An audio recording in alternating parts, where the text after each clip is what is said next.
नमस्ते। नेपालमा बच्चाको आँखा गाजल लगायो भने ठुलो हुन्छ, सुन्दर हुन्छ भनेर जन्मिने बित्तिकैदेखिको बच्चाहरूलाई आँखामा गाजल लगाइदिने चलन छ। एउटा कुरा बच्चाको आँखा कस्तो हुने भन्ने उसको वंशानुगत गुणमा भर पर्ने कुरा हो।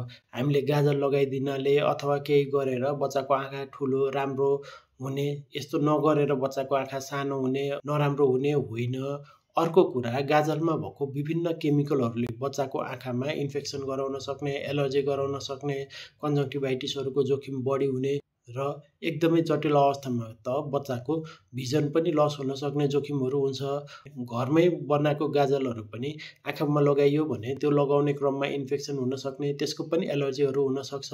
अझ क्वालिटी टाइपको गाजल होइन भने त त्यसमा लेड लगायतको हानिकारक रसायनहरू हुने, लेड पोइजनिङको पनि जोखिम हुन सक्छ। यदि तपाईँले आफ्नो संस्कृति परम्परा धान्नको लागि नै गाजल लगाइदिनु पर्ने हो भने पनि बच्चाको अनुहारको छेउमा एउटा सानो टिका जस्तो लगाइदिन सक्नुहुन्छ। तर बच्चालाई आँखा राम्रो बनाउने भन्दैमा आँखामै गाजल भने लगाउनु हुँदैन।